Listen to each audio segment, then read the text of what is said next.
Welcome to episode 266 of the Canadian Prepper Podcast. We're recording live May 4th, 2025. I'm Jeff. I'm hosting the show tonight. I'm based in Central Ontario. I'm a target shooter, a ham radio operator, general overall handyman, and weather nerd. Hello, everybody. I'm Brad. I'm in Eastern Ontario, part-time amateur prepper, constantly trying to better myself. My name is Pierre. I'm a tactical beard owner, base t-shirt merchant, government critique, and the reason we hit the explicit button. And just for the record, Pierre, I don't know where the explicit button is, so have at it. Fucking right. That's going to be fucking awesome. Let's see the hate mail next week when some 4-year-old heard a bad word from me. Oh, Jesus. Maybe this is the last time we say this, but if anybody wants to help support the show or a legal cost, now you can buy some swag. We have both the Canadian Prepper Podcast t-shirt and the tactical Velcro patch at www.prepperpodcast.ca. Apparently, the proceeds are going to go to more than covering our podcast costs. Maybe Pierre's legal fees. Yeah, I will answer one day for what I've said on the internet. But until then, if you're enjoying the show, please take a few minutes, submit a review where you found us. We want your feedback, even if it's bad. We also invite you to reach out to us and tell us about something you learned in the week. You can email us at feedback@prepperpodcast.ca. And we have some week-long content for this episode. We're going to start with some recent news, updates on our personal preps, and then we'll get into the main topic. It's Preparedness Week. Brad, you got some news.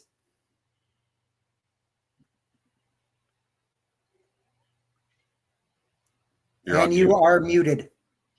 Sorry. Yes, I do have some news.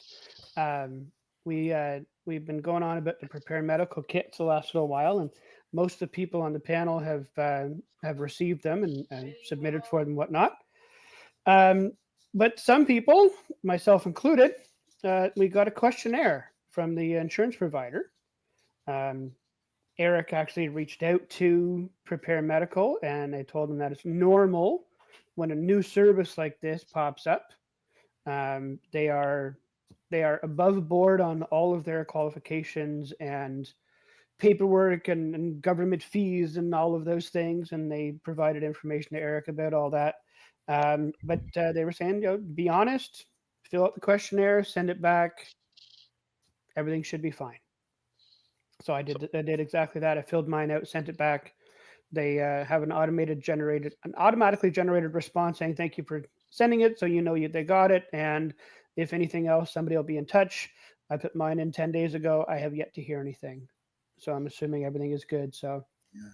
I believe Eric said, when it's a new company like this and it's something new, and all of a sudden they're popping up, the insurance company is going to be like, "Hey, is this a legitimate company? Are they doing things right? Is it spam? Is it?"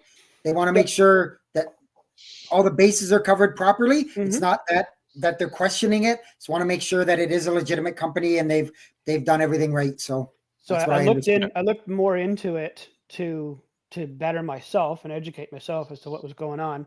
And even new pharmacies, if a large drug company, if you opened a pharmacy, you're a small little guy, and then all of a sudden you have 200 or 300 prescriptions going into like a large insurance company like Manulife or Green Shield or RBC Insurance or whoever, they all talk to each other and they will question some of those prescriptions because this pharmacy has never existed before, and all of a sudden it's there with massive amounts of prescriptions going in. So once I got this and looked more into it, then this is just normal. They're not saying that give us all our money back or give the stuff back. I don't think. They're just making sure that it's legit and you actually got it. Yeah, because we were talking prior to that, right? Like, what if? So this company's based out of BC, I think, right? Well, the head office for Prepare Medical is in Toronto. Okay. The pharmacist and the pharmacy are both in BC. Yeah, so the pharmacist that signed off on something for Ontario is in BC. So it's like, they're probably just from the sounds of it, questioning everything, which makes sense. And yeah, we like until prior to the show starting, you know, you said like, "Hey, did you actually get all this?" It's like, oh yeah, they could just be making sure it's not fraud.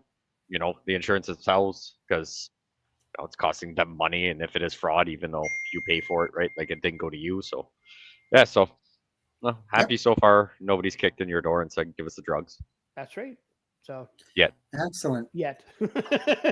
Well, on a bit of preparedness or whatever, guys, kind of news. So there was a very large blackout, basically covering the whole country of Spain and Portugal.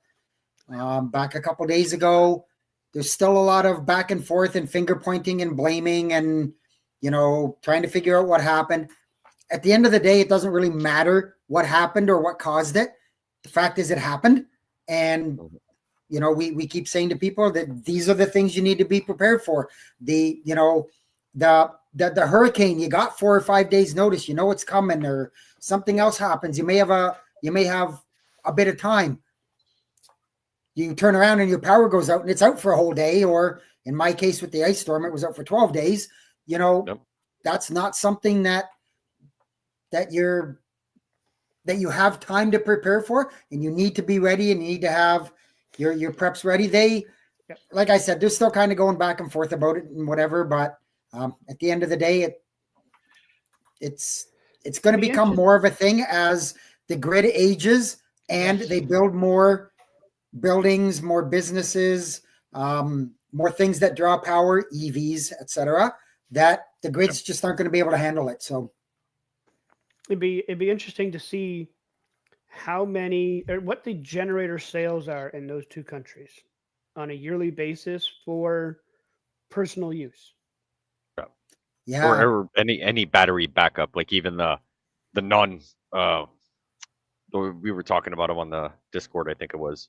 I'm looking at like the Blue Eddies or the Jackeries or those kind of things. Like the big battery backups, right? Like where okay, you don't have to start the generator, but you can charge your phone. You can do little things, right? If it's going to be something small to get going. So yeah, even add those in, and we're in an untapped market. We can sell all the shit people are throwing away in Canada to them, man. We can make some bank.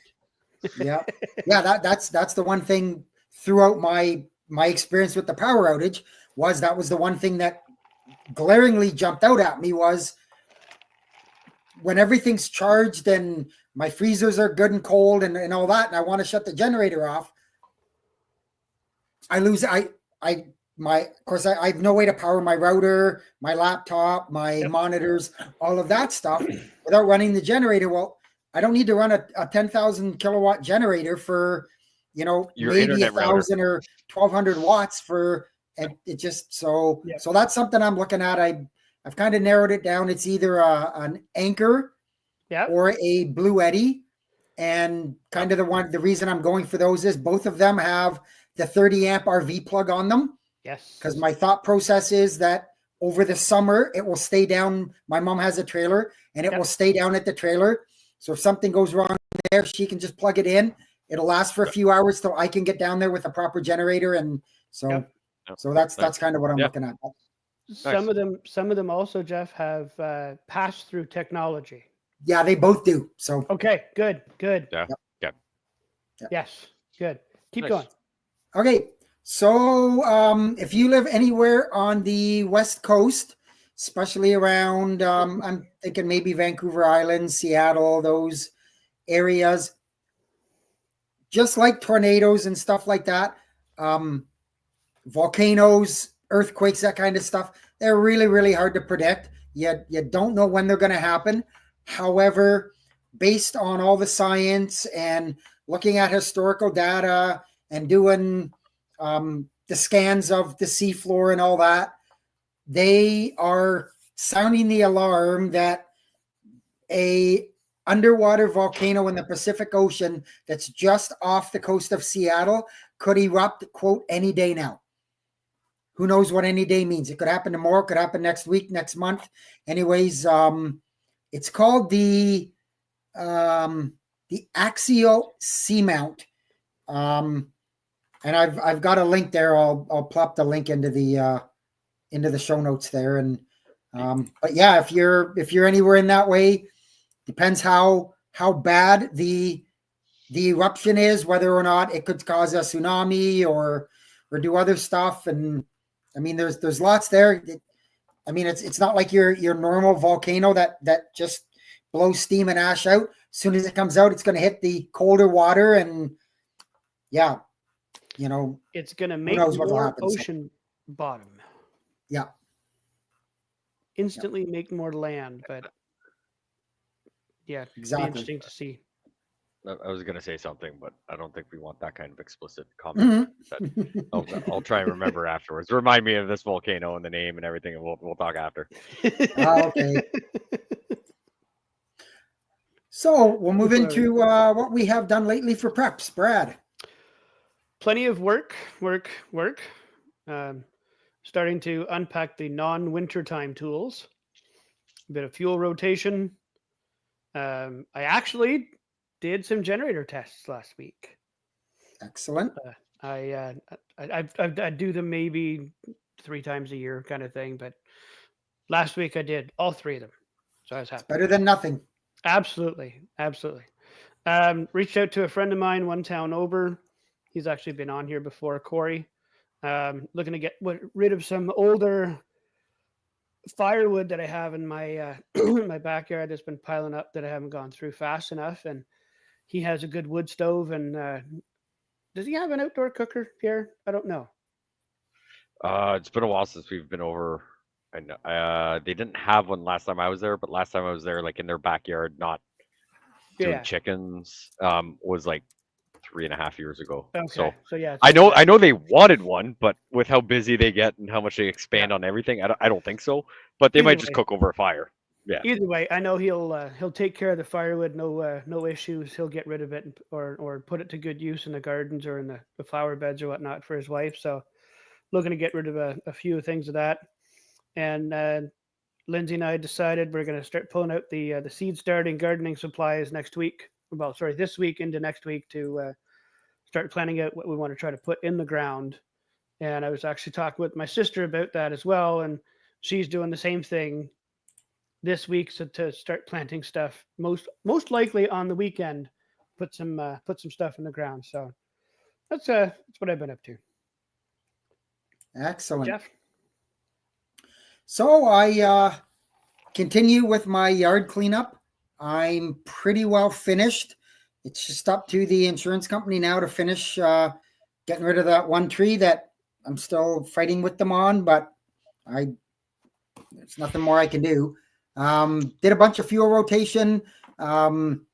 We were in line for possibly a day of severe storms this last week. Didn't happen, thank goodness. But I did some fuel rotation and made sure my propane was all topped up and everything, but I didn't need it, which was a good thing. So here. Just starting to get into the spring readiness stuff, which should have been done a little bit ago. A little bit of fuel rotation, double checking my propane tanks. A, make sure they're not expired, and B, if I had one that was hidden during the winter, it's I mean, we still barbecue in the winter, but it sucks. And now that it's nice, like we want to barbecue more. So, just making sure we've got some propane. Tanks are expired or getting to be expired. Maybe go buy some, around this time of year. They tend to go at the Costco ones. Not everybody can do Costco, but the Costco, they got that gauge on there. That's a cat's ass. Can't complain. I was a good comrade, and I went and I paid to get someone to look and say that the government took all my money and they took enough and paid for it. So that was good. And then today, we as a family took a small little trip to the business Costco center. Daughter, hey, push the cart. Then I got 2 heavies, or I'm pushing the cart and everything. But when we got home, we bought like the 10 kilos or whatever, the big meat tubes. Yep. And she's like, okay, well, everything's in the house. Like, I'm gonna go watch YouTube and be, one of those kids. And I was like, hey, I got a better idea. Get the scale out, get the bowl out. I'm like, I want 1.5 pound bags of ground beef. and then I want 1 pound of this, and then I want this. So she divvied up all the bacon, the ground beef, the chicken, everything. So, trying to get her involved, and she's like, "Oh, this kind of sucks." And I was like, "If you like eating, this is part of it, Yep. right?" Yes. I'm like, she's at the age, so I'm like, she likes cooking. So I was like, you see, like, there's a lot more work than just like opening up a can of, SpaghettiOs and like doing whatever. I'm like, we're trying to shop savvy as best as we can, right? Like, I'd love to support, the local farmer, but if I can get twice as much beef for my money right now, until everything balances out and the economy gets a little better, like, I'll do my best. I'll go pick up steaks for a special night, but we all got to make a dollar stretch. So yeah, just she's at the age where it's just like, and one of the things I do is I'll get her to check the list off. And the next thing I'm telling her to do is I was like, okay, start writing the totals next to everything, not when it's a big list, but just some stuff, and get her to do math and be like, we have a budget of $350 for groceries, right? This is our list. It's like, you're going to walk around. We've got all the important things. So I'm getting her to write it down, and then I'm getting her to figure out how to add it without her phone before we get to the cash, and be like, do you think we have enough? I think we're good. We get there, we've got some extra. And if we've got some extra, we'll pick up an ice cream on the way home, right? Like, so yeah, just trying to get them, financially savvy and just thinking of what's involved in everything. And so far it worked. We got food. Everything's in Ziplocs. So She got yeah. fed. Yep. She'll at some learn, point appreciate it. She'll learn to appreciate it at some point. So yeah. yep. It's not going to be anytime soon, but when she gets a lot older, right? Like, I think that's when it'll kick in, just being like, oh, I get it. So yeah, just like, that's an easy way to get your kids into just something, throw stuff in Ziplocs, buy something in bulk, throw it in Ziplocs, tell them to divvy it up. Yep. And, Mark it, date it, whatever. Yep. Yeah. And we this around this time of year, we tend to go buy chicken, steak, ground beef, just our regular stuff. And we tend to vacuum seal for a year and a half, and like just put it at the back of the freezer. Then around the year and a half mark, we go buy new, vacuum seal it, and then we replenish it, right? So teaching them that stuff and everything. So yeah, we're just getting more family involved and trying to make it more of a fun family time. But she was all happy when she put enough meat in there and it hit like a pound exact. She was all giddy and put it in the Ziploc, put it in the freezer. So yeah, but yeah, it was nice to not have them in front of technology for a few hours. So win-win. And yeah, well, with that, I guess we'll jump into the main topic. So as I mentioned, this week, May 4th to 10th, is what's called Public Safety or Emergency Preparedness Week or Community Preparedness, whatever you want to call it. So they some provinces call it. It's a national thing in Canada. I'm assuming it's in the States as well, but it's a national campaign led by public safety to promote individual and community preparedness. So, what does that mean for us or for so it's things like understanding everywhere is different. So understanding your local risk. So in the area you live, are you prone to floods? Are you somewhere like out west where it's wildfires, or if you're down in the, I mean, we get them here in Canada too, but much more down in the States, you're in Tornado Alley or whatever like that. Well, if you're on ice the East storms Coast, that on the East we Coast, got the tail copious end of amounts of hurricanes. snow, whatever. So right, hold on. So Brad, repeat what you said because I barely heard it, and I it'll get didn't translated. But yeah. If you're on the East Coast, you've got the tail end of the southern hurricanes coming up the coast. Absolutely, yep. That would still be prone to creating flash floods and really bad weather and knocking out power and everything. So, like we were saying earlier about Portugal, how many generators are available? And is that something that they frequently have a problem with? We have it here, and I'm not saying frequently, but you get those tornadoes and the ice storms and the hurricanes, and so some places are much more accustomed to power Yeah. blackouts than other areas. And Mhm. so, you know, Yeah. so But like you said, knowing your risks in the area yeah, is, I Yeah. personally would start there. yeah, absolutely. And then, you know, they recommend, I think it should be longer. We'll I live do with it. as well. They say you should be prepared to be able to be self-sufficient for 72 hours. So I say 96 or more. yeah, I think nowadays 72 hours isn't long enough, but No, you I'd know, say a week. make Whatever. sure you have Yeah. your essentials. Yeah. Your food, your water, flashlights, First aid. batteries, first aid kits, cash. Yeah. Power's Cash is out. king. Cash is king. You got it. Know where your important documents are, things like that. I've got a few things listed as well. I'm just kind of going over Yeah. a generic list, and Yep. you know, Yeah, we'll break it anybody down more after. Yep, in the panel or in the live chat has better ideas. Have emergency planning for your family. Very important. So if you're out of the house, you're at work, your significant other and your child is at home, how do you get back together? You need to talk about establish meeting points, have emergency contacts, evacuation plans, communication strategies, those kind of things to think about, where you know you can get yourself back cohesively as a group, and it's going to lessen everybody's anxiety level for sure. Even a rendezvous. If you can't come back together as a family unit, be prepared to go somewhere else. Yeah, that's And when we said establish a meeting point. Yeah, okay, exactly. sorry, Yeah, Yeah. but yeah, and I'll even say, especially at a certain age, or when you find your child to be mature enough, if you're both working and they're at school, something happens. Do they know how to get home? Do you Right.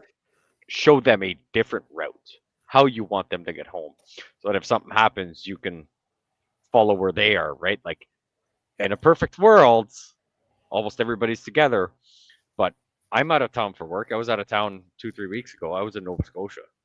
You know, I'm at best 15 hours from my house. Yep. You know, so my wife and my daughter were at our home. You know, we got the dogs. If they're at home, I'm not worried about it. Ask Brad. Those dogs, good luck getting past them. Like it's not happening, right? Or very not easily, at least. You know, but you know, like, hey, say I'm at work and you know, well, Mel's normally home, but let's say she had something or whatever, and something happens, and your kids are at school, or there's just something out of your ordinary thing, you know? What's your communication things? Right? Fingers crossed, cells work. She can text. We make sure her phone's charged, you know? But yeah, just what's in, you know, think worst case scenario, not everybody is there and just one person missing. Like, you know, and obviously at the age where nobody starts freaking out about everything, kid wise, but Yep. yeah, just taking that into consideration when that Well, time comes. I kind of had the same sort of setup.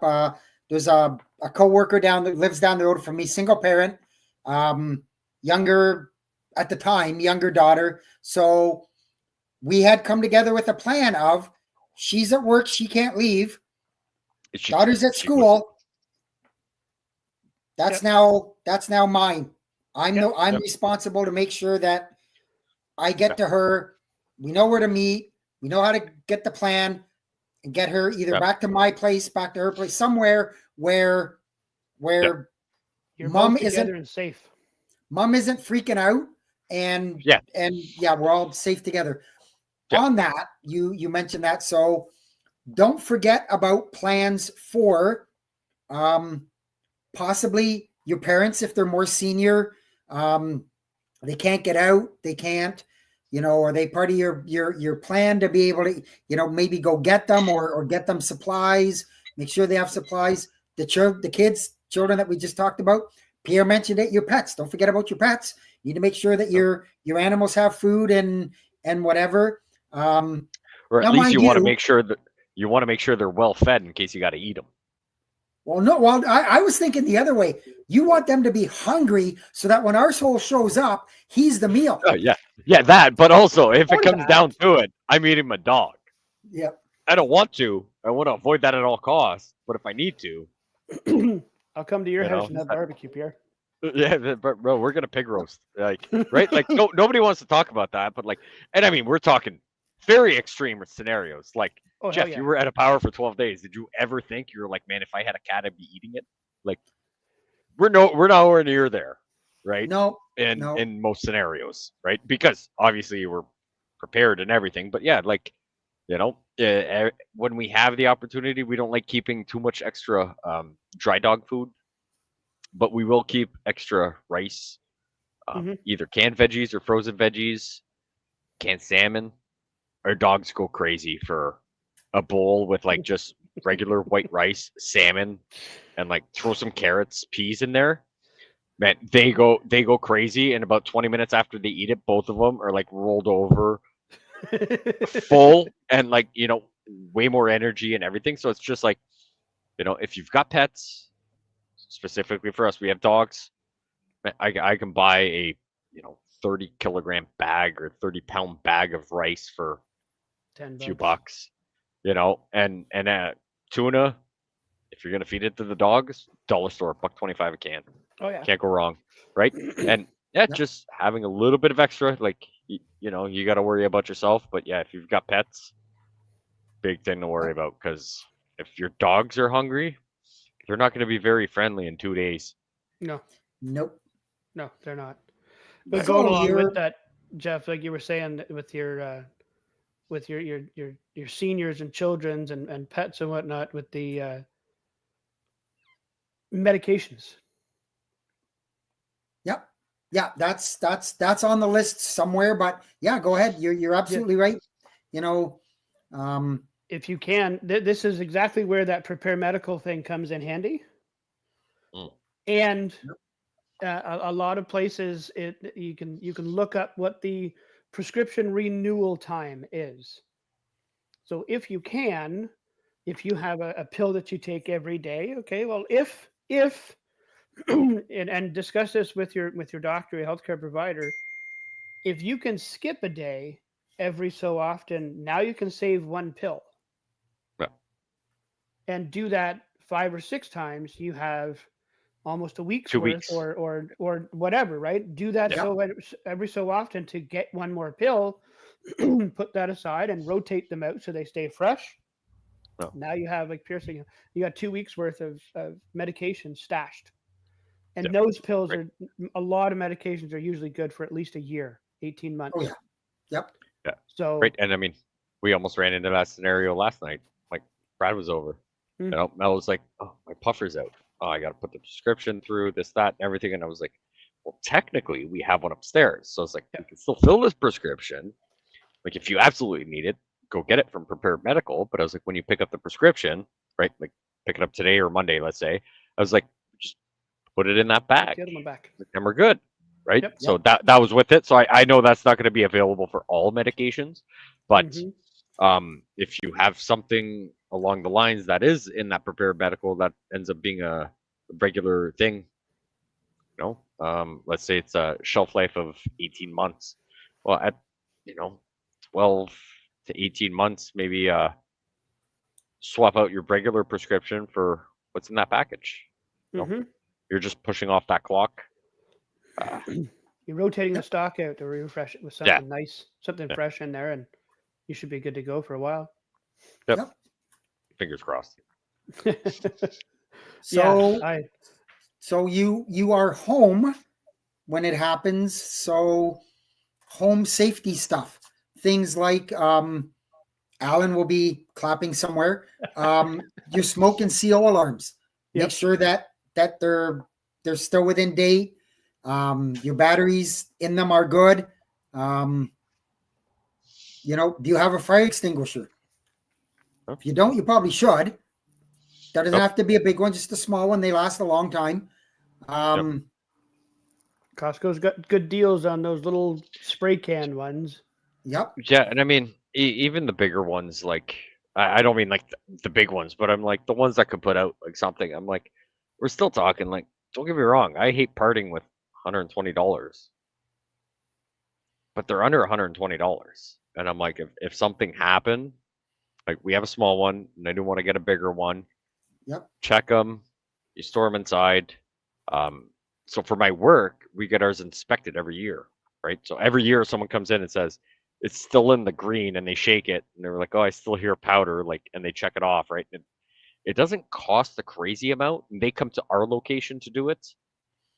So if that's something you're worried about, I think you could even probably reach out to your local fire department and Oh, say, hey, absolutely. I would think. Yep. and I'm like, I don't know for sure because I do it for companies, so I need paperwork, I need a bill and everything. But I'm like, I do have a feeling that if you reached out to your local fire department, they would either A, do it, or at least point you in the right direction to, because if you can put out the fire, they don't have to come, right?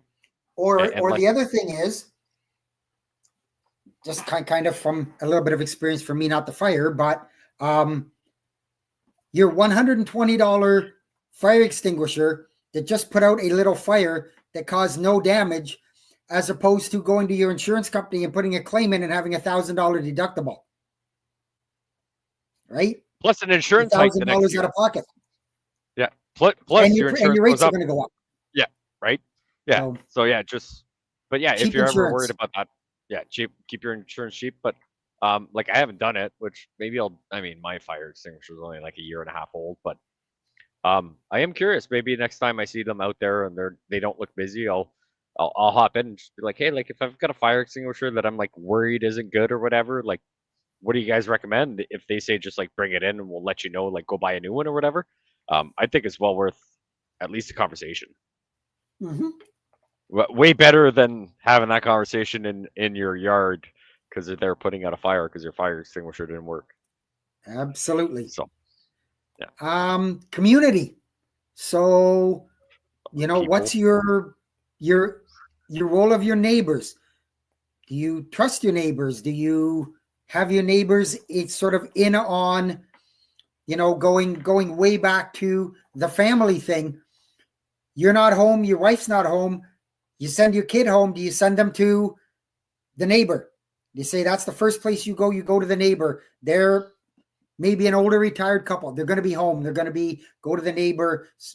Maybe you don't trust that neighbor and you say, do not go there or whatever. But it's always a very gray area of not telling your neighbors too much, but knowing enough that you can or can't trust them in a time of need or whatever. Same thing, a local prepper network, or we call them MAGs, a mutual assistance group, or other mutual aid in disasters like the Red Cross and the Salvation Army and those kind of things. They might be something to look at if it gets that bad. I mean, I do know in our ice storm here, the Salvation Army had a food truck and they were out there every single day. And if you needed food, you got food. So, it was really good. I will say that I've heard good things about those food trucks from the Sally Ann, that they kind of spare no expense in making sure all their stuff is good, healthy, hearty food that comes out of those trucks. Yep. It's not like your gut truck going around to the construction sites or some of the fly-by-night taco trucks on the corner there. These are professional people doing a professional job to make sure people get fed. Yep. That's nice. Hats off to them. Yeah. Just to elaborate a little bit on Jeff's point, he mentioned, your neighbors, like you don't want to be too indulging. I do a lot of precaution, even though I'm on the internet talking about it right now. Most of my neighbors, I don't have to worry about them knowing what YouTube is. But you don't want to come off too eager to not so much to impress, but just to indulge too much information that you feel like you trust the person, and then because you're not home, that person you trusted figures out how to get into your house and do this and do that. So You know, that mag thing is mutual assistance group or, you know, community. Like, have people over, but you can come over and I'll give you a steak, I'll give you chicken, I'll give you burgers, we'll cook, we'll sit by the fire. It's not an open invitation for everything, but like I want to put a little bit of precaution about, like, you know, getting to know people's vibes, I guess you could say, before you Yep. just indulge a little too much information, right? You like the first conversation, you want to be like, "Hey, you want to come see all my guns, my ammo, and all my water storage?" You know, No. like it might not be And, best. and I mean, we could go down a rabbit hole forever on Well, that. But yeah, there's been a previous couple episodes where, you know, don't keep all your eggs in one basket. So Yeah. if you've got extra food and extra water, and don't just keep it all in the same place. Find a different spot somewhere. Yep. Preferably not in your residence, outside somewhere, maybe an outbuilding or something. Or, you know, I've If you heard of live, people yep, taking freeze dried food packets and putting them in ammo cans and burying them. I mean, that's extreme, yep. but But it also, If it saves your ass, if that it's not- person comes, that's if that neighbor comes and wants to clean you out and they clean you out, they're really not cleaning you out. They just don't know where else to go. So, yeah, right. Yeah, um, we're going down a but rabbit hole, and we're talking going down that big paranoia rabbit at hole. this So, point. where can we find information? I know a lot of us have some mistrust of the government, but good places to start: Public Safety Canada, your provincial emergency management site, as we mentioned, Red Cross, Salvation Army, those kind of places. A lot of them. It's funny now. More and more of these organizations are putting things out, and they're blasting things out. You know, 10 years ago, you would have never heard a peep out of them. Now, Nope. they've got pamphlets out there. They're online. They're on making the good commercials. TV, and they're kind of, you know, saying what all of us already knew was they cannot be the be all to end all. It's not something happens, you pick up the phone, and 10 minutes later, somebody's at your door with a bag of food for you. It doesn't happen, and it's not going to happen. That's skip the dishes, right? Well, you're Fuck if I skipping know. something, I but don't. Yeah, but I mean, shit. Man, No, got I sidetracked. definitely agree with that.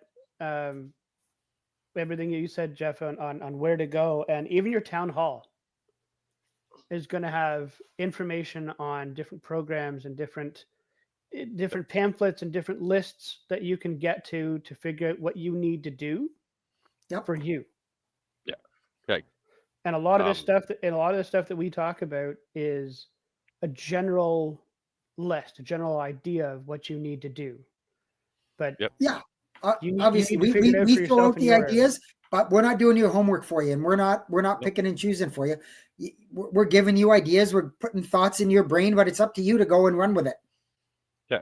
Like, if you guys have heard me come up with fantastic ideas and horrible ideas on this podcast, Oh, hell and you came to yes. my house, you just be like, "How the fuck are you even on the panel?"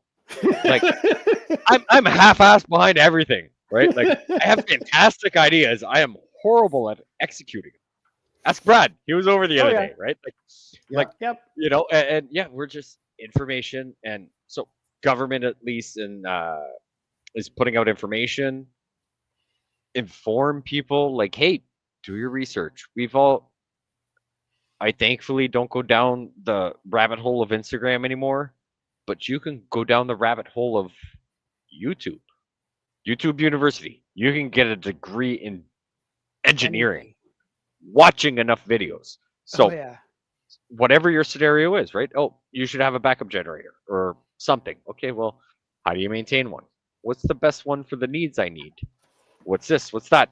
You can go down rabbit holes of watching generator reviews and testing of people that have done that is probably way better than anything else you can do in the world. So don't put all your eggs in one basket for your preps. I say don't put all your eggs in one basket of where do you get information. Oh, absolutely. Because let's call a spade a spade. Yeah. YouTube is good, but it is full of misinformation. Misinformation, disinformation. Oh yeah. And I always say, like, know your sources and know, Yep. there's we're not going to name them, but there's somebody else who does a podcast who just peddles fear all the time. The world's about to end. This is going to happen. You got to buy this. You got to buy that. It's just like I got a government contract. You should buy it from me before I have to mandatory sell it to the government.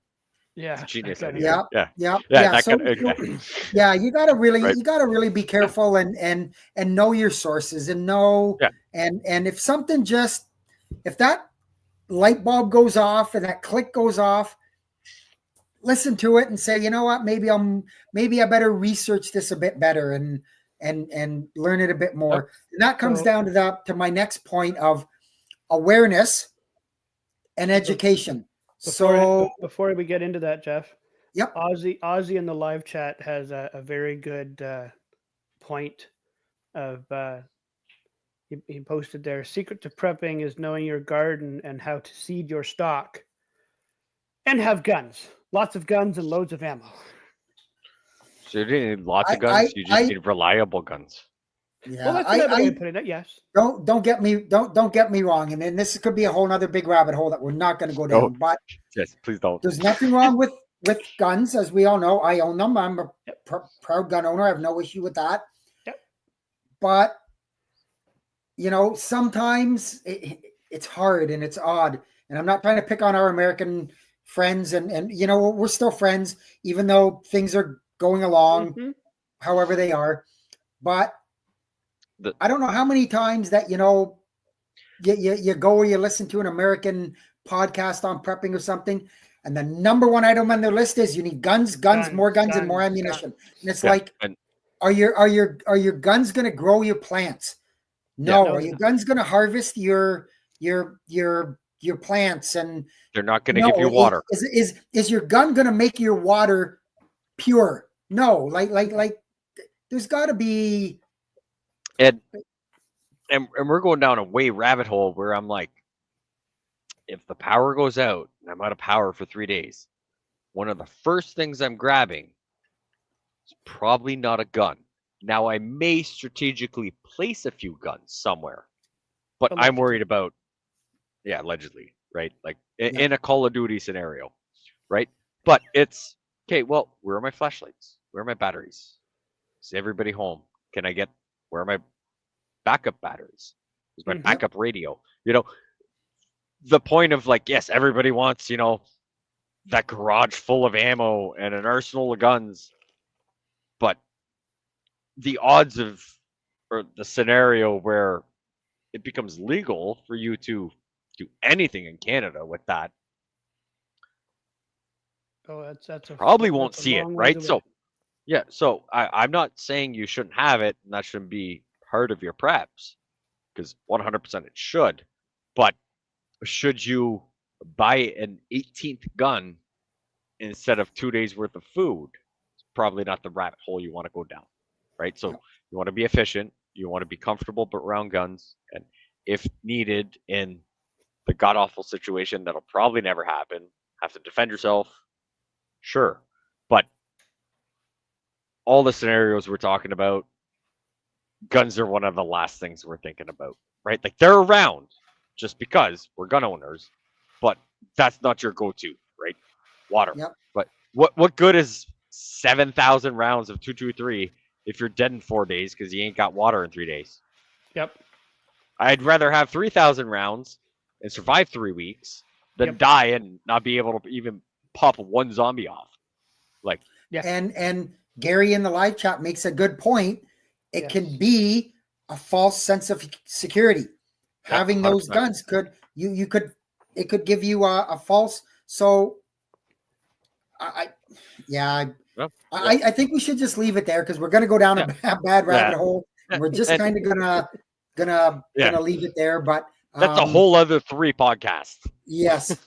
For Monday. But so going back kind of to the awareness and thing is,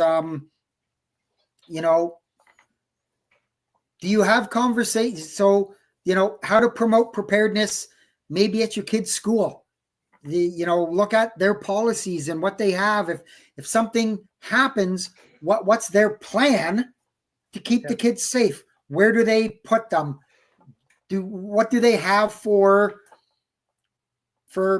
meals or snacks or things like that? Or, how much it's water not a bad thing to be in that conversation with them. Mm-hmm. Same thing maybe at your workplace. You're at your workplace. Okay, if something bad happens, I'm assuming, not all places, but I'm assuming most workplaces have a safe place to go for, that tornado, fire alarm goes off. We meet over here. Power goes out. We meet. We all go. We meet here. That kind of stuff. If they don't, is that something that you can go to the manager or the supervisor and say, I think we really should have something like this, and this is why. So muster point. Yeah, I'm pretty sure it's not legal to not have something like that, but that's a whole other thing. But yeah, everybody wants a paycheck, but at the end of the day, your safety of security factors, if you work somewhere where you weld all day, your fire risk is probably way higher than if you water gardens. Yes. Right. So what's the so you can drown if you water gardens compared to fire if you're welding. So do that cost analysis, and if not, take charge, make it something. There's due to technology and everything we're doing right now, right? Me and Brad live 25 minutes apart. Me and Jeff live 5.5 minutes apart. We're talking with milliseconds of interaction delays. If it's something, there's courses out there. You can do safety reps. Most companies, 100% willing to get more people first aid certified. Hence why I don't pay for my first aid. My work pays for it. They will pay for health and safety board people. Whoever the chairman is, you got to go do these extra courses. They'll pay for it. You can get up to the standards. You get access to a bunch of other stuff.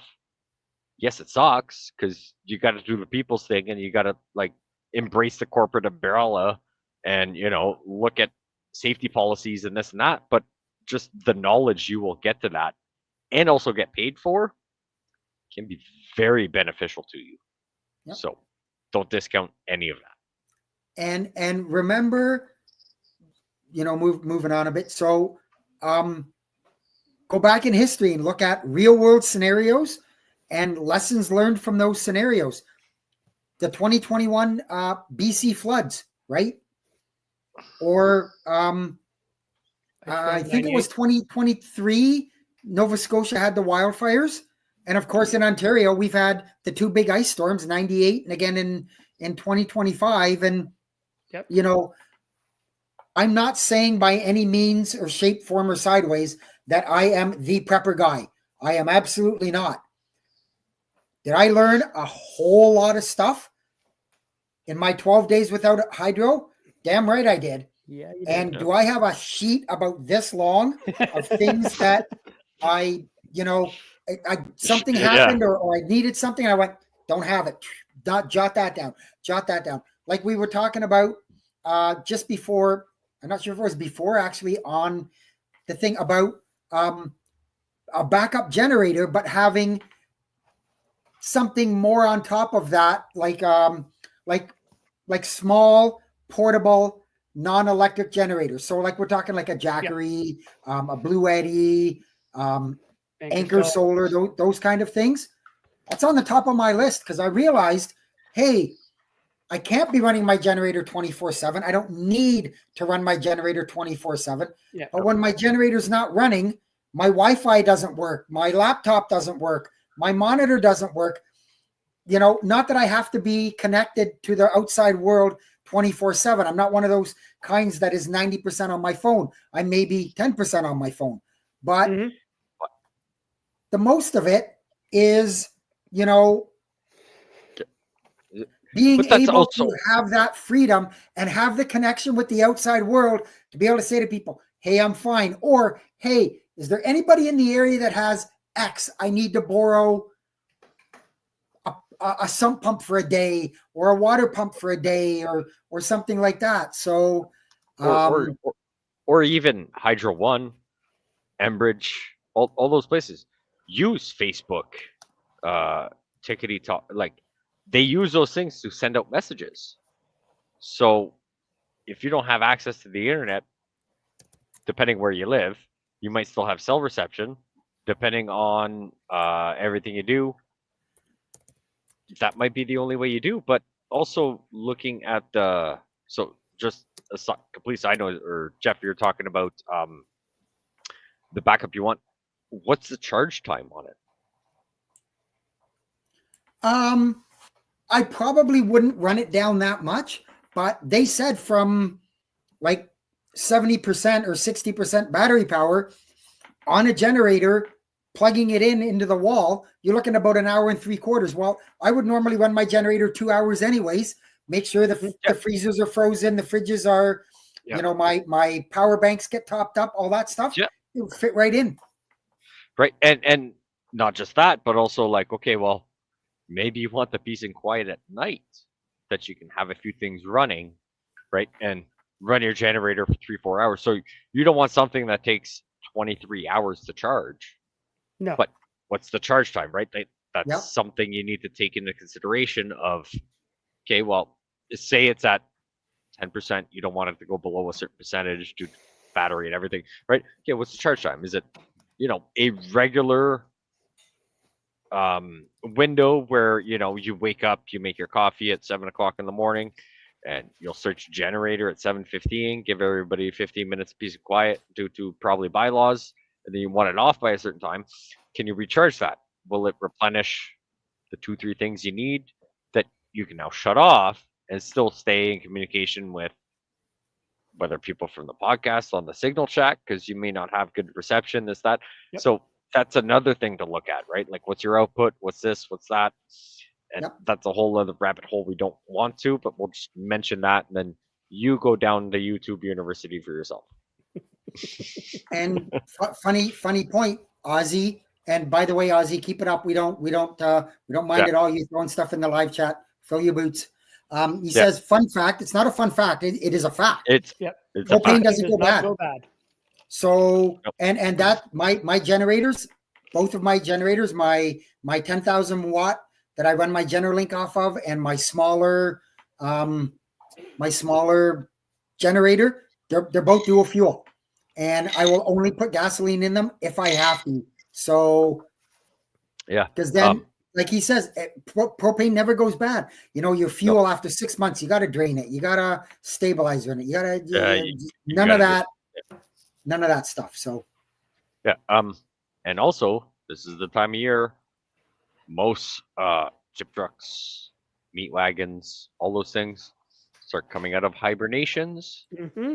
If you've got Costco business centers close to you, you can get 100-pound tanks there. 100-pounders. So, actually, the same company Brad uses for propane currently, where I used to live, right? They came by, they were filling up propane tanks. So I was like, hey, do you guys fill up anything other than those giant propane tanks? And they're like, we'll fill up 100-pounders while we're here. So I'm on natural gas here, so I'm good. But I've seen a propane tank around here, propane fill-up thing.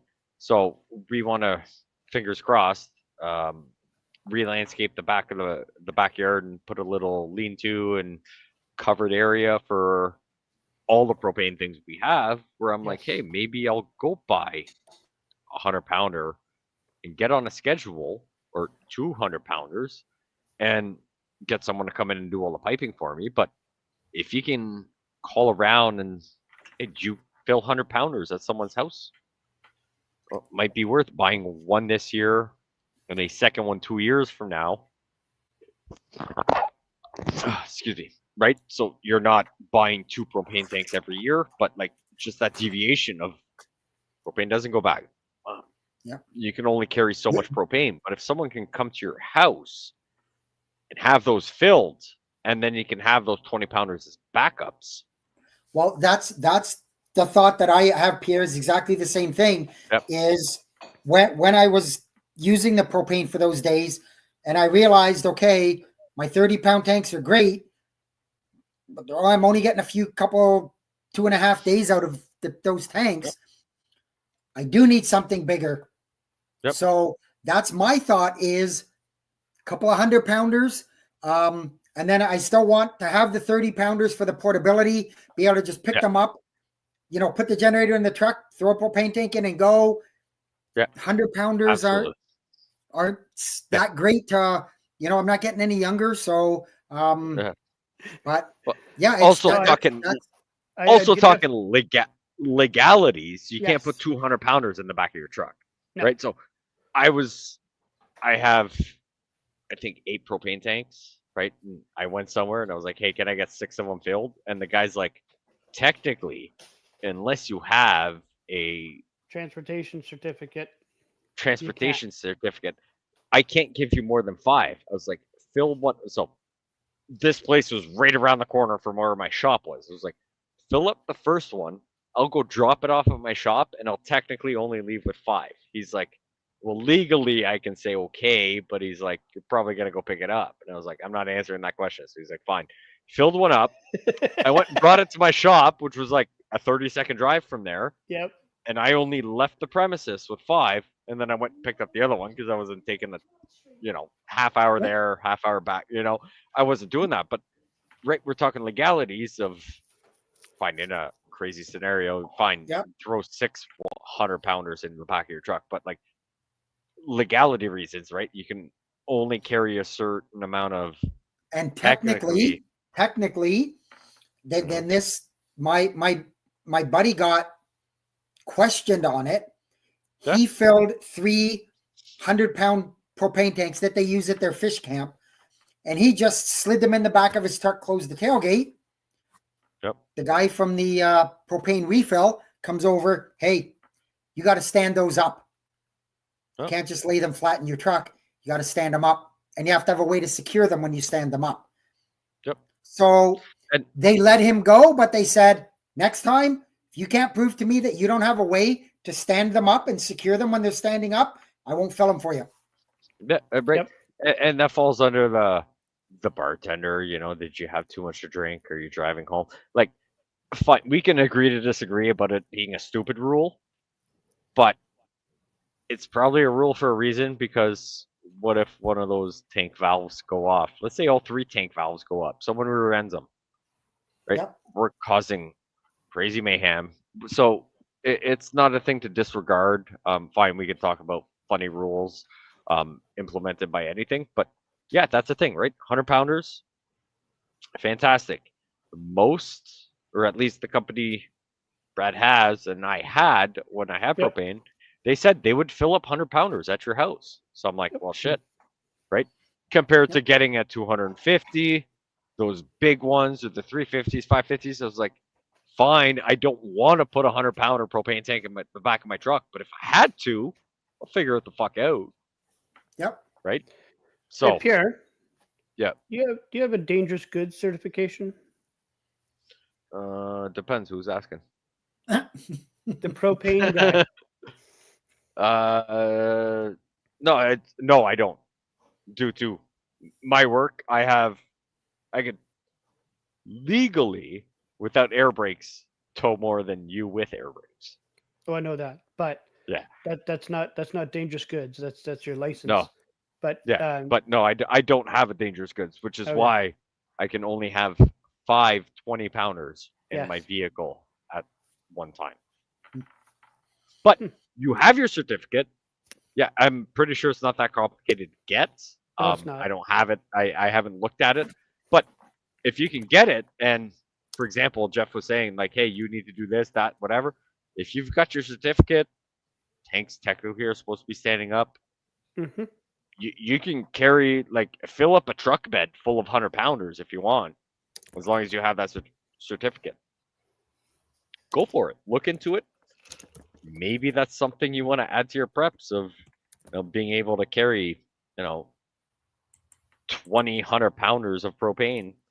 It never goes bad. You just got to make sure that the tank doesn't go too Boom. rusty where you don't trust that valve anymore. Yeah. Well, Right? and Just that's kind of the reason why they only have 10-year, and then you got to get them recertified, right? So Yep. yeah. So so we have a bunch of propane tanks. I'm fingers crossed this year gonna buy 2 more, just because I bought quite a few 3-4 years ago, maybe 5, where Mhm. I'm like, I don't want I don't want all my tanks expiring at the same time. Oh hell no. The more you can, right? Like buy 2, Yep. then buy Wait a few 2, years. and then buy 2. So that rotation is always like you only need to fork over the money for 2, not to fork over the money for fucking 10 of them, right? Like Yeah. in a perfect world, that always works. But I'm not gonna lie, I have like probably 5 tanks that are gonna expire at the same time, and but that's the thing where I'm like, okay, well this year I want to buy one, so I've got that cushion, right? and Just I'm because of what I discovered through my power outages and that. So I'm actively looking. I will admit the one thing I do a lot of is Facebook Marketplace and Kijiji, just looking for Good deals. the deals and things Yep. that and I will say this: anything right now related to, at least in my area in Central Ontario, related to power generation, so generators or propane or things like that. Skyrocketed. They're just a stupid price right now. Like people are asking $100 for an for expired an tank. expired 100-pound propane tank. And I'm like, bro, you can buy a non-expired one for less than that, or like Yeah. $30 more than that, and it costs $100 to certify it. Yep. Like, Yep. Yeah, I honestly don't know what the cost of recertifying a tank is compared to just buying another one, but I don't know. But Pete in the woods says when you get close to expiring, send them to that extra, or spend the extra $1 or $2 at the swap exchange and just swap them for a newer tank. Yep, you're not wrong. Make sure you do your due diligence on those places. Certain places will check them before they swap them out, but maybe those I noticed a few Walmarts have like I want to swap my tanks. Yeah, the automated one. Yep. Where I'm like, like wear some sunglasses and like a hood, and like because I don't trust anything that does. Like I guarantee you, there's a fucking camera on this bitch. Oh, there is. Right, but I mean, technically, it's gonna go with your card, but you can say someone stole it. And that's might not be legal. Go get but a Visa gift card. Well, right. I'll tell you the one. I won't name the place. I probably should, but I won't. I went to get a cylinder filled, and they said it's expired, and I went, okay, I guess I'm just gonna have to go and do a tank exchange. Yeah. I just walked in. I left the tank outside because it says do not bring tank inside. Yep. I went inside and I said, I've got a tank I need to swap. I paid the kid comes out, unlocks it, gives me a new tank, puts my tank in there, never even looked at it. Never even looked at it. Just gave me another tank. See you later. Yep. And some places check them, some places don't. Some places are like, well, is it our tank? Like we have a company out here, which I won't name either, but Brad knows the one in St. Isidore, where I'm like, they won't even fucking take it. Like I could bring a tank from McEwen's or any supply propane place, and they were like, okay, I'm gonna give you $90 for a 20-pound tank, and they're like, well, that's not our tank. I was like, yeah, but I'm also like paying 4 times more what it costs to buy a propane tank. They still won't take it, and they still won't take it, right? So it's like, okay, well, I'm gonna find a tank, and I'm gonna like heat up the thing, and I'm gonna take it off, and then I'm gonna heat shrink it back on a fucking tank that's almost expired. So that's my next project. But that's the thing. Get your dangerous goods or whatever the hell Brad mentioned, like hazardous goods or dangerous goods. Dangerous goods. Yeah, that's the thing. You've got the hunt camp. You've got something. You want to take that on of buying 200-pounders this year, and a year or two buy another 2. Go get it. It's not expensive. It's not rocket science to do it. I've never done it, and I can guarantee you I could do it with my eyes closed. Brad has it, and he'll agree. Like Brad has it, and he agrees. Like it's not rocket science. No, I've done it You 3 can times. get it. Yeah. Yeah. So yeah, it's So I just quickly jotted down 5 things, and I just kind of said, here's 5 things that I think are important. They're in no order of priority 1 to 5. They're just ideas that I threw out there. It's not a complete list by any means, folks. Just kind of ideas. So things that you should maybe kind of have a bit more of a priority on. Water. I mean, 3 days without basically water. You're no good. 3 days or more without water, and you're on the decline. So Yep. water, or a way to purify water. If Ian was here, he'd tell you, get out there and buy that life straw. But or a Sawyer or a Berkey or one of those things, or a way or bleach and purify your water. I did an episode a while ago on water purification. Go back, have a listen to it. Batteries and flashlights, especially in the dark. Flashlights are nice. Yep. Now, I will give you a bit of a tidbit. And sometimes we just get so involved in things that we don't, not that we don't think about things, but we get into a habit and we buy something. So I was talking with somebody about the preparedness, and I'd been kind of helping them a bit through, and we had talked about it, and I said to them, did you go out and get your batteries? Yep, I bought a whole bag full of rechargeable batteries. I'm good to go. And I just kind of looked at it for a second, and I said, they're great until they go dead. How are you going to recharge them? And he went, it's one of those things, right? It didn't cross his mind, right? Hey, I'll just recharge these batteries. Well, I'll just plug it in the wall. But what if the wall doesn't work? Yeah. Right? So kind of, I'm not slagging him. I would probably almost half the time do the same thing myself, but it is what it is. We talked about this earlier with Jace Medical and that medicines, antibiotics, that kind of stuff, and a first aid kit. It doesn't have to be an elaborate first aid kit, but you should have medications, extra medications if you can, and a first aid kit. Absolutely. And I will say, it's the time of year. Costco is one of them. You go there and they've got the ones that you put in your car, your boat, and a car and a boat. Come in fancy little pouches, which mine's in a bin that's buried right now, but you open it up and it folds out, and it's got like, you've got like a boo-boo, you got to stop the bleeding, or you got bit by something, or afterbite, or whatever. Very reasonably priced. May not be the best quality, but you get the bag. You can add to it. You can't find them, mid-fall, all through the winter. You can't find those kits at many stores at a reasonable price. But when the nice weather starts coming out, first aid kits are a big thing, because people are going to start going for hikes. They're going to start going camping. They're going to start going four-wheeling. They're going to start going boating. So companies understand that. They get a bunch of shipments in so that people buy it. Now's one of the best times to go get it. Those ones that go at Costco, I bought one. It was a metal tin to put in your car or your boat or whatever. And I'm like, it's got Band-Aids, it's got gauze, it's got this, it's got anti-burn stuff, it's got afterbite. It's just a little tin. It's not great. We took a bunch of stuff out. We put better stuff in. But for the price of everything you get in it, I'm like, you can't beat it. Like you can build your own for $300, or you can buy this one for $20 and then add $60 to it, right? So you're still way under that. And you get the package for it. So keeping an eye out on those places right now is one of the best things for first aid kits. Excellent. I threw in there matches and or fire starters. Yep. Absolutely. For me, like the matches of fire starters, fire is multi-purpose, obviously. Heat is the one important thing.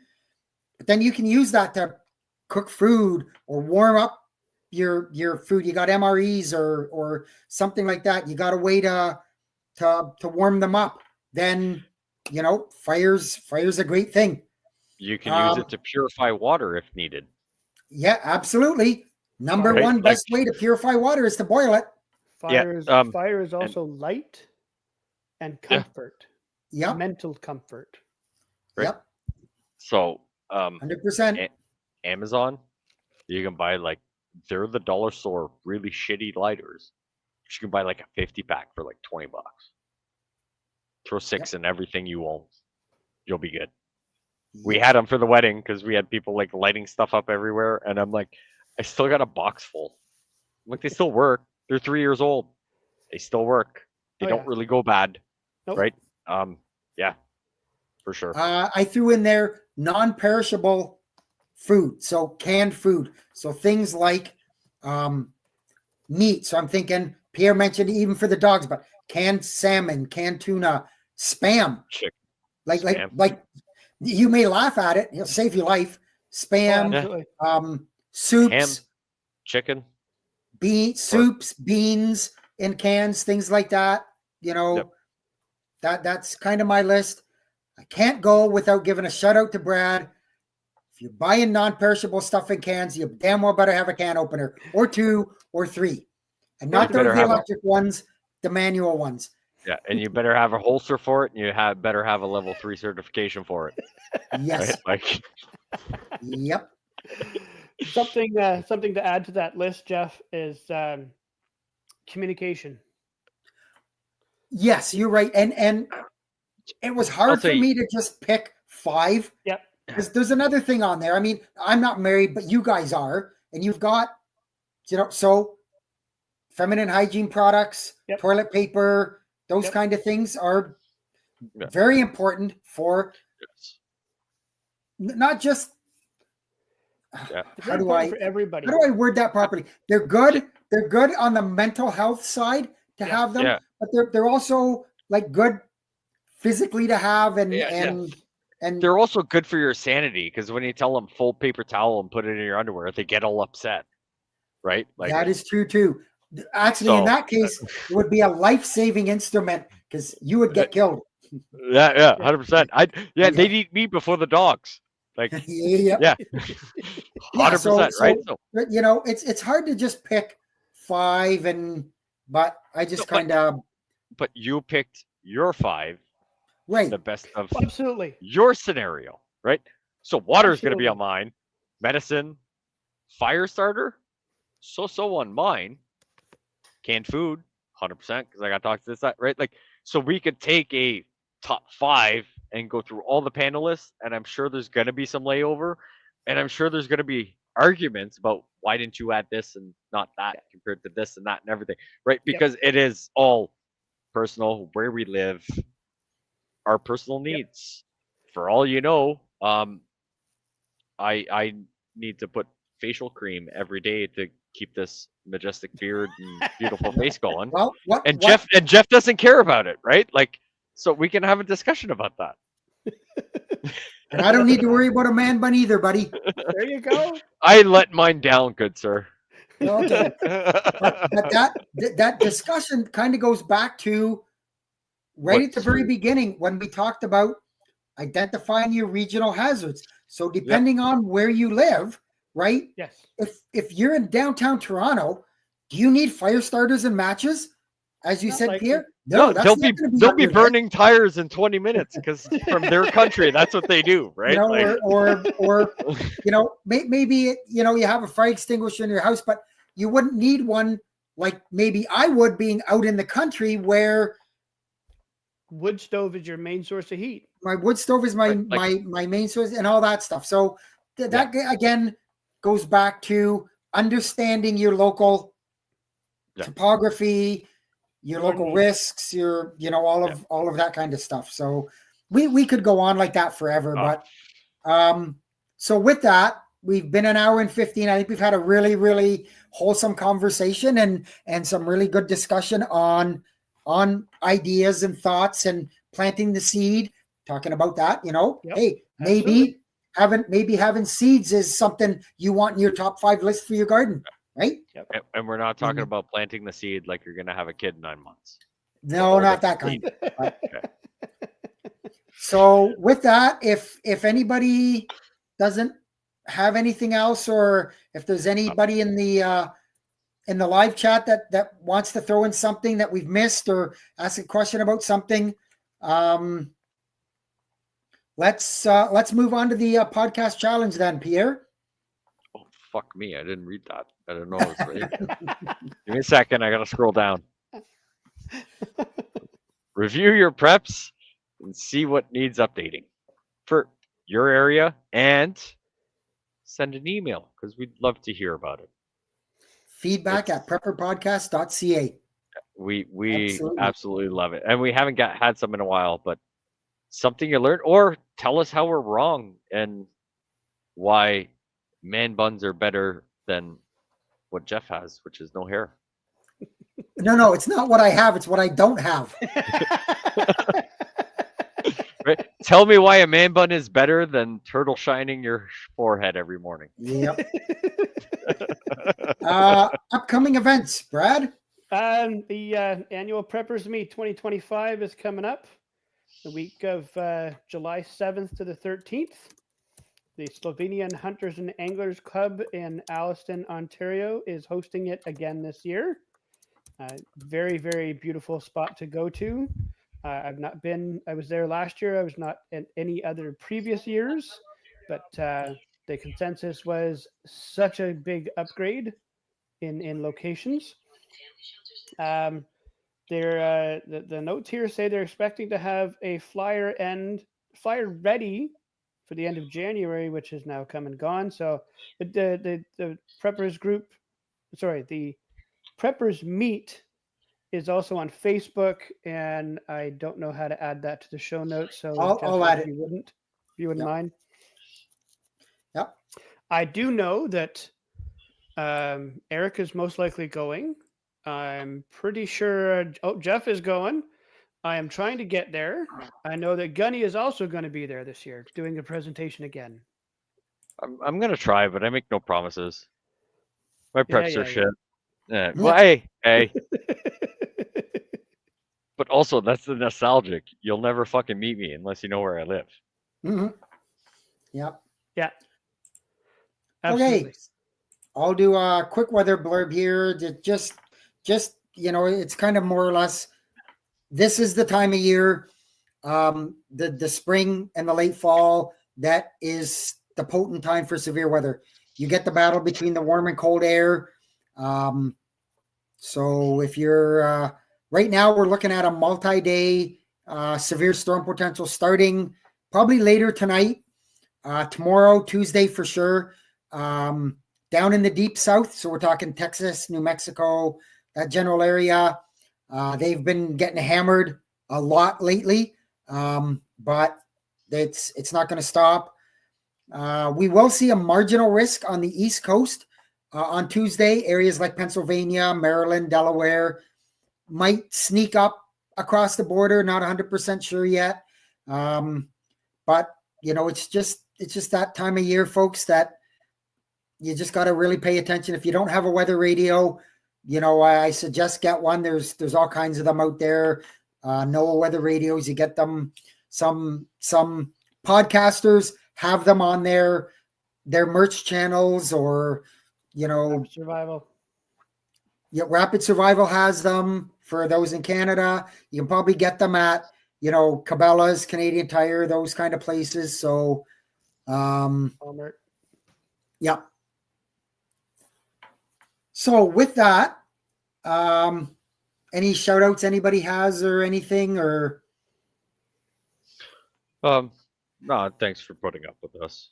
That's about it. Okay. So with that, I'll bring episode 266 of the Canadian Prepper Podcast to an end. You can find the audio podcast on iTunes, Spotify, or your favorite podcast app. We post them not long, or Eric posts them not long after the shows. Please submit a review. It encourages the algorithm to promote us, sort of, letting other like-minded people find the show. And we record these shows live on YouTube and Facebook if you must, for those that are still there. If you want an early peek at the show, please subscribe to the YouTube channel Canadian Prepper Podcast and click the notifications tab. It gives you an alert when we are going live. And anybody wants to reach out, they can at batbradcpp@gmail.com. You can reach me, or most likely my significant other, at offthewallcustomizing@gmail. Pretty sure she still has us up on Tickety Talk, Instagram, Bookface. I don't know. I don't do socialist medias. I'm technically on the Discord. Once in a blue moon, I'll come on, like the generator chat we were having, and I'll give my 2 cents on it. Or you can find me Monday nights on the other CPP, where I critique the government way more and most likely use more swear words. So just so people know, Pierre, what is Off the Wall Customizing? What do you make? What's your So we will make t-shirts, sweaters, laser engraving on cups, metal. Technically we can do leather, even though I haven't tried it. Pretty much anything you can think of, shirt or cups or laser engraving. So we did make shirts for last year's annual prepper meet. So if anybody did see those, we did have some giveaways. Yeah, we can pretty much make you a shirt or a sweater that says anything, even if I don't agree with it. There may be an extra charge for it. That's beside the point. But yeah, off the wall customizing. So I'll send my I Love Mark Carney t-shirt to you, and you can tell me how much you're gonna charge me for that. 200, I'll do it. Yeah. I'll even cut out the tax. Yeah. Anyways, with that, folks, thanks for joining us. Thanks for the active live chat there. So until next time, be prepared, stay safe, and keep learning.